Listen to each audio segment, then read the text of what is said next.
Salut les petits loups, Pascal Tom Boxer à Paris dans le 18e. Alors l'adresse c'est plus la même. Le thermique c'était 237 rue Marcadet. Donc maintenant l'électrique c'est 221 rue Championnet.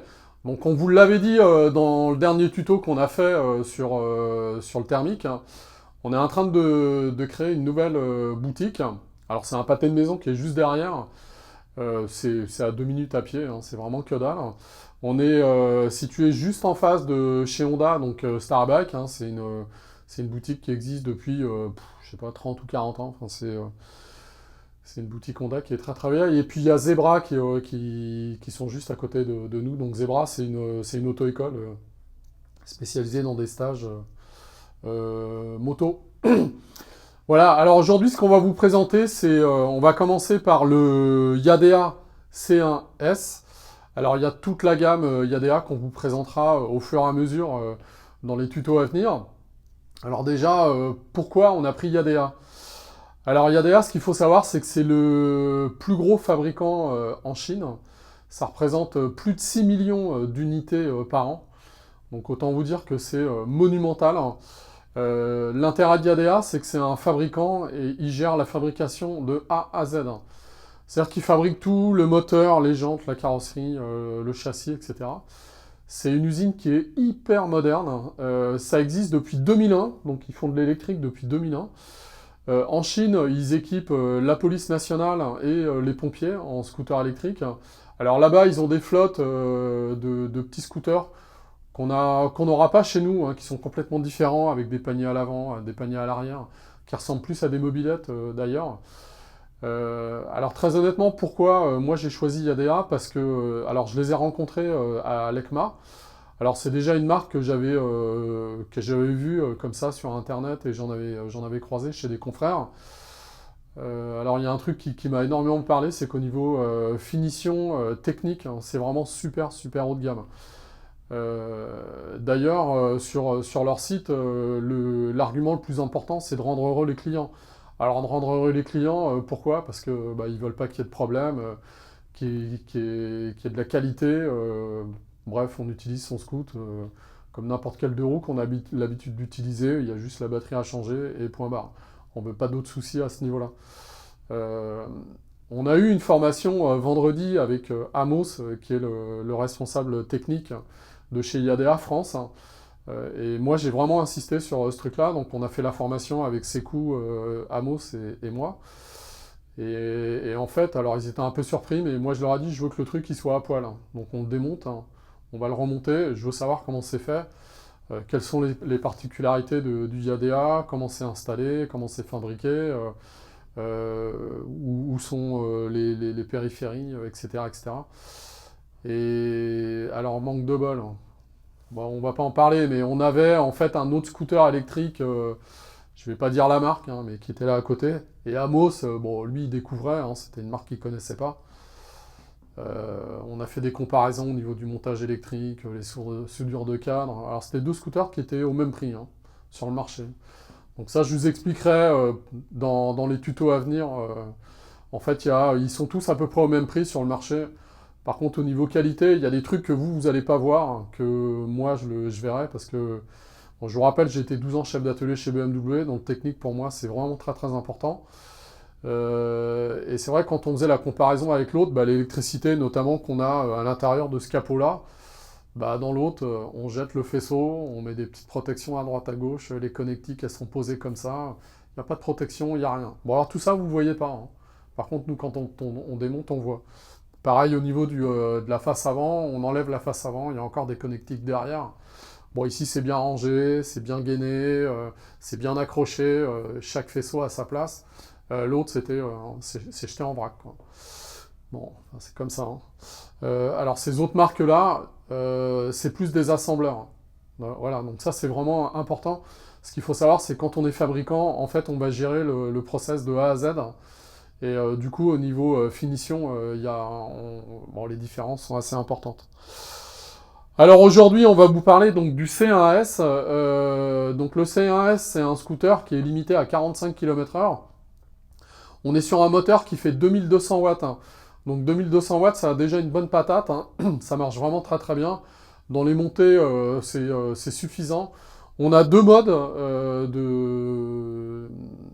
de roulage, un mode sport et un mode normal. Donc ça, vous avez un petit bouton ici pour choisir le mode que vous voulez.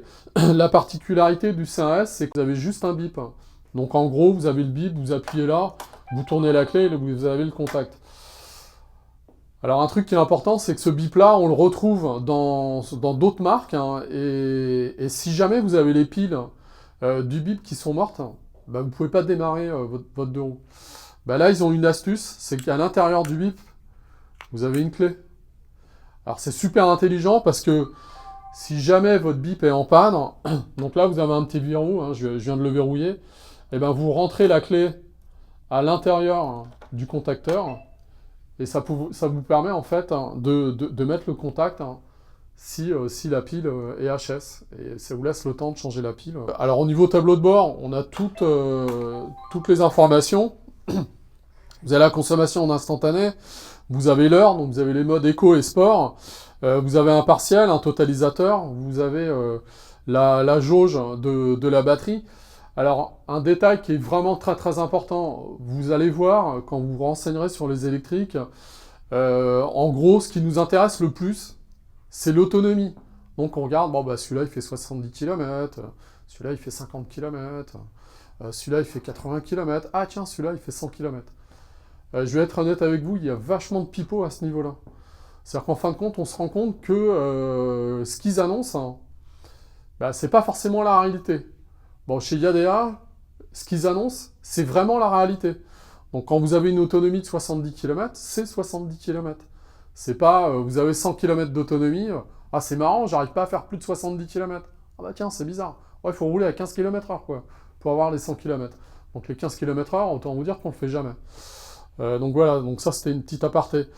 Sur le Yadea, on a un régulateur de vitesse. Donc, bon, à 45 km/h, je sais pas si ça a une utilité, mais bon, au moins ça a le mérite d'exister. Alors, un truc qui est vraiment très très bien sur le Yadea, enfin moi j'ai trouvé au niveau conduite, on a énormément de souplesse au niveau des suspensions. Je me suis rendu compte qu'il y avait beaucoup de défauts sur les scooters électriques où, en gros, bah, on a eu le cas il n'y a pas très très longtemps, on a été obligé de changer les ressorts d'amortisseur sur un scooter. Et bon, franchement, les clients, alors ça arrivait à 2 clients. Alors, manque de bol, c'était des clients motards. Alors, c'est vrai, quand on s'adresse à des clients qui sortent de la trottinette et qui montent sur un scooter électrique, ils vont pas s'en rendre compte, hein. Bon, un client motard, sur sa moto, il avait du confort, il monte sur un scooter électrique. Si c'est de la baramine derrière, tout de suite, il va nous dire, attendez, il y a peut-être un petit souci là. Bon, effectivement, il y avait un gros souci. En fait, on avait des tarages de ressort qui étaient 50% trop importants et qui étaient complètement débiles. Voilà. Là, on a un truc qui est vraiment très doux, très souple. Alors, d'un autre côté, justement, j'ai vu un tuto où des Allemands l'essayaient. Bah, ils trouvaient que c'était trop souple à deux. Bon, à la limite, moi, je préfère que ce soit trop souple à deux, mais que ce soit parfait tout seul. Parce qu'à deux, ça va être occasionnel. Si c'est trop souple et qu'on fait un petit trajet, bon, à la limite, on s'en fout. Par contre, si c'est une baramine, quand on est tout le temps tout seul dessus, c'est limite désagréable. Donc, c'est vrai qu'en... L'intérêt du scooter électrique, justement, moi, je trouve que c'est...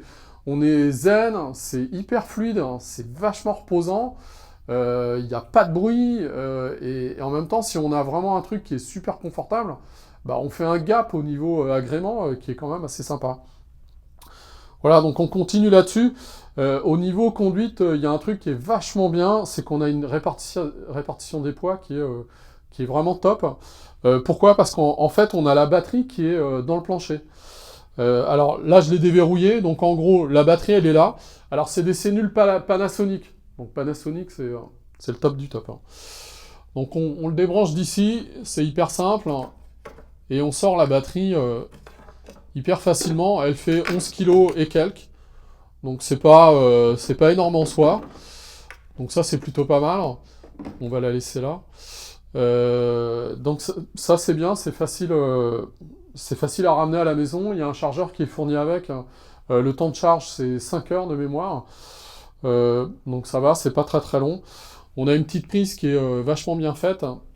Et surtout, l'intérêt de cette batterie-là, c'est qu'au niveau technologie, on a un BMS. On s'est rendu compte que sur certaines batteries, bah fallait attendre un peu avant de le débrancher, avant de le rebrancher, parce qu'on se retrouvait avec des micro-arcs électriques, et en gros c'était pas très très bon pour la prise. Là déjà on a une sécurité sous la selle avec un interrupteur. Alors bon ça c'est lors des mises en route, je vous expliquerai précisément les trucs auxquels il faut faire attention. Bah il y a d'autres scooters électriques, bah l'interrupteur il est planqué quoi. Alors ça je comprends pas très très bien, mais c'est comme ça. Ouais, un autre truc qui est vraiment pratique, donc du fait qu'on ait la batterie dans le plancher, bah du coup ça libère énormément de place sous la selle. Donc on a un coffre qui fait 26 litres, hein, et le gros intérêt, c'est qu'on peut y mettre un casque intégral. Donc ça c'est vraiment très très bien. Euh, voilà, c'est pas un détail parce que ça honnêtement, la plupart des scouts, des fois on met même pas un jet. Voilà, l'interrupteur il est juste là, on le retrouve là. Alors, de toute façon, vous allez voir dans les détails, on va vous mettre le descriptif précis hein, dans la vidéo, parce que j'ai certainement oublié des trucs. Un petit truc qui est important, c'est que vous avez une prise USB ici, à l'intérieur. Donc, éventuellement, on peut connecter votre téléphone avec un support, et puis vous en servez comme GPS. Donc, ça, c'est plutôt bien. En parlant de téléphone, vous avez une application Yadea, qui vous donne énormément d'informations sur le scooter. Et un truc qui est génial, c'est que vous pouvez, il est géolocalisé.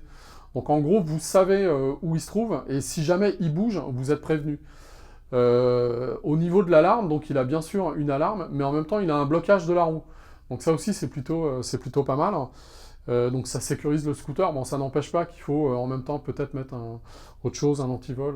Donc ça, c'est... De toute façon, la plupart des assurances, aujourd'hui, si vous prenez une assurance contre le vol, ils vont vous demander un antivol agréé. Voilà. Alors, il y a deux béquilles. Il y a une béquille latérale et une béquille centrale. Donc ça, c'est plutôt pas mal. À l'endroit où vous le stationnez, si la latérale est pas top, bah, vous la mettez sur la centrale. Alors, le plancher est un peu plus haut que certains scooters. Mais par contre, quand on braque à fond, ça gêne pas. Donc ça, c'est plutôt bien. Voilà. Et puis, comme je vous disais tout à l'heure, au niveau confort... Donc c'est vraiment top. Alors c'est vrai que ça peut paraître chamallow, ça c'est clair, mais alors moi chamallow que j'adore quoi. Parce que c'est hyper fluide. J'ai amené Thomas, mon fils, au judo la dernière fois, il me dit « Ah papa, on n'entend rien », alors qu'on a l'habitude de faire du scoot électrique ensemble. Et il me dit « Ouais, c'est super bien, je suis vraiment bien derrière, donc il y a les petits repose-pieds là. » Hop, on les déplie, et puis ça rentre à l'intérieur de la carrosserie, donc ça c'est bien. Voilà, qu'est-ce que je pourrais rajouter? Ah si, un truc qui est vraiment top. Souvent les électriques, c'est assez on-off au niveau de l'accélération. C'est-à-dire qu'on est tout de suite un peu déstabilisé dès qu'on accélère. Là je trouve que on a une fluidité qui est vraiment très sympa. Alors quand on le met en mode sport, bon, ça part très très vite au démarrage, hein, bon, un thermique, ça le déboîte sans difficulté. Mais par contre, on n'a pas les à-coups qu'on peut avoir sur certains scooters électriques. Donc il y a une bonne gestion au niveau de la poignée de gaz qui est vraiment très, très intelligente sur les deux modes, hein, d'ailleurs. Alors le prix, c'est 3 690 €. Donc à ça, vous avez une prime de l'État de 480 €. Il faut rajouter, alors tout dépend dans la ville où vous êtes, mais vous avez des primes supplémentaires par rapport à là où vous habitez. Donc notamment sur Paris, il y en a. Pour les professionnels, le calcul c'est un peu différent, ça peut aller jusqu'à 1 500 €. Alors ça dépend plein de trucs, hein, donc là je vous invite à aller sur le site hein, pour faire le calcul. La garantie du scooter, c'est 2 ans pièces et main-d'œuvre. Vous avez une garantie de 5 ans sur le moteur. Alors ça c'est top de top, hein. Autant dire que ça n'arrivera jamais. Voilà, donc je vous rappelle l'adresse de la boutique, c'est 221 rue Marcadet, dans le 18e arrondissement. Et puis, oubliez pas de cliquer, de partager. Je vous dis à la prochaine. Salut les petits loups! Bonne année 2022. À ciao, ciao!